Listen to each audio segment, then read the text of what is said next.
नमस्कार दोस्तों, आज के हमारे इस वीडियो में हम आपके लिए पितृ पक्ष में पीपल को सींचने की एक पौराणिक कहानी लेकर आए हैं।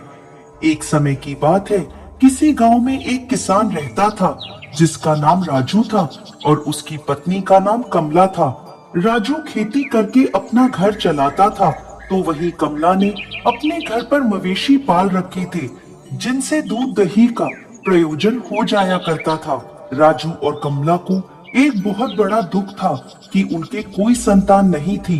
दुर्भाग्यवश जब भी उनके कोई संतान होती तो वह अकाल मृत्यु को प्राप्त हो जाती थी। इस तरह राजू के 6 पुत्र हुए और उन सभी की मृत्यु हो गई। इस बात से राजू और उसकी पत्नी दोनों बहुत दुखी रहते थे। धीरे धीरे समय बीतता गया और राजू और उसकी पत्नी का ऐसा समय आया कि उनके खेतों की उपज कम हो गई। उनके घर के जानवरों ने दूध देना भी बंद कर दिया। एक के बाद एक दुखों से वह दोनों बहुत दुखी रहने लगे। एक दिन वह दोनों उदास होकर खेतों पर बैठे थे, तभी राजू की नजर उसके खेतों में लगे पीपल के पेड़ पर पड़ी जो सूख गया था। वह दोनों पीपल के पेड़ के नीचे खड़े होकर खुद के ऊपर आए, एक के बाद एक बड़े दुख की बात कर रहे थे। बात करते करते वह दोनों जोर जोर से रोने लगे। उसी समय वहां से एक महात्मा गुजर रहे थे। उनके रोने की आवाज सुनकर वह महात्मा उनके पास गए और उनके विलाप करने का कारण पूछने लगे। महात्मा को देखकर राजू और कमला हाथ जोड़कर खड़े हो गए और उन्हें प्रणाम करने लगे। तब महात्मा उनसे पूछते हैं, तुम दोनों क्यों रो रहे हो? तो राजू बोला, प्रभु, हम दोनों बहुत समय से संतान का दुख झेल रहे हैं और अब ना तो जानवर दूध दे रहे हैं और ना ही हमारे खेतों में उपज बाकी रही। उनकी यह दशा देखकर महात्मा बोले, तुम चिंता मत करो, यह सब ठीक हो जाएगा। तुम्हारे खेतों पर लगा यह पीपल का पेड़ तुम्हारे सभी दुखों का नाश करेगा।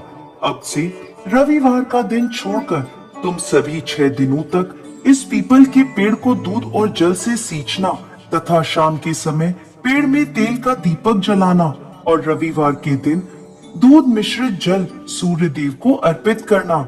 ऐसा करने से तुम्हारे ऊपर आया संकट कट जाएगा। ऐसा कहकर वह महात्मा वहां से चले गए। राजू और उसकी पत्नी ने महात्मा के कहे अनुसार पीपल के पेड़ को सींचना शुरू कर दिया और शाम को पीपल के पेड़ के नीचे तेल का दीपक जलाने लगे। देखते ही देखते वह पीपल का पेड़ फिर से हरा भरा हो गया। खेतों में फसल लहराने लगी और राजू के पशुओं ने दूध देना भी शुरू कर दिया। 1 वर्ष के अंदर राजू के यहाँ फिर से एक पुत्र ने जन्म लिया। अब राजू और उसकी पत्नी बहुत खुश थे। उनके जीवन में आए सभी कष्ट दूर हो गए थे। उनके घर में सुख समृद्धि और संतान का वास हो गया था। एक दिन राजू और उसकी पत्नी अपने खेतों पर पीपल के पेड़ को सींच रहे थे कि तभी उन्हें फिर से उन महात्मा के दर्शन हुए। अपने पुत्र के सहित उन्होंने उन महात्मा को प्रणाम किया और कहने लगे, प्रभु, आपके आशीर्वाद से हमें संतान सुख और संपन्नता प्राप्त हुई है। तो वह महात्मा बोले, यह मेरा आशीर्वाद नहीं बल्कि तुम्हारे पितरों का आशीर्वाद है जिनका दोष तुम्हें लगा था। पितृ दोष लगने से घर में संतान नहीं होती, कर्ज होने लगता है, घर की लक्ष्मी रूठ जाती है और दरिद्रता का वास होता है। अकाल मृत्यु का भय भी बना रहता है। इसलिए हमेशा अपने पुत्रों को खुश रखना तथा पीपल के पेड़ की पूजा करते रहना।